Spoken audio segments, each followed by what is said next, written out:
Sony will beta test Hey PlayStation voice commands for the PS5. Hey PlayStation. Hey PlayStation.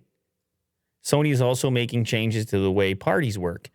Yeah, it is interesting that there is no voice component to PlayStation because you use it as a media player and you often use it to launch videos or services and things like this. So you'd assume that it would have it, but now I just realized it doesn't.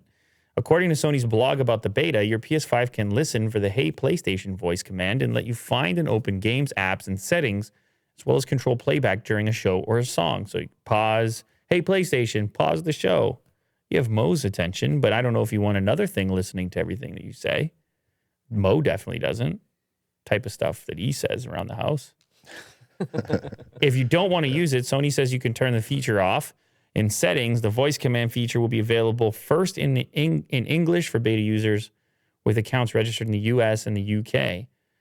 So this is, you have voice command and then you have listen for Hey PlayStation. So the prompt to wake it up, that's the one that's listening more frequently. I'm sure Sony will tell you it's completely safe and they would never do anything and your information is stored locally. They would tell you all these.